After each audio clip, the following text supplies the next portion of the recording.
sa grocery. Kasama ko si Valencia. Ayan. Hello, shout out guys. Namimili si Valencia guys. Maraming tao dito guys. Sinama ako guys si Valencia. Kasi ano kasi ako niya bodyguard. Uy, may saging na tayo. Yan, kasama ko si Mantika. Ay, Mantika oh.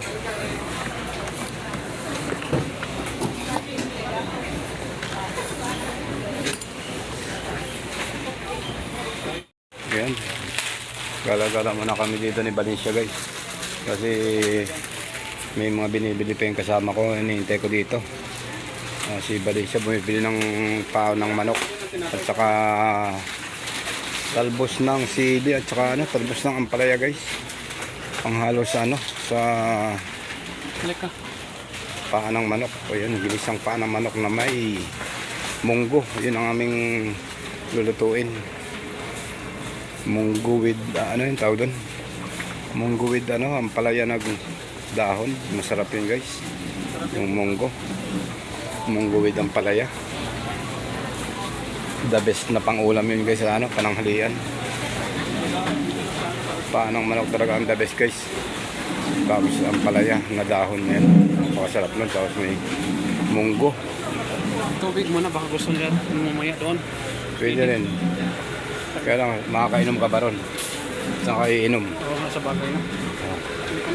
Ay, hindi, pag nasa, hindi rin pala pwede sa ayun guys, papunta na kami ng counter. Tapos na kami mamili, magpaparesibo na lang. Paresibo na lang yung kasama ko si Valencia.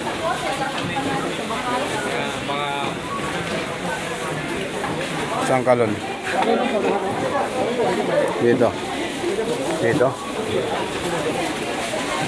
Hindi. Pagandyan yan.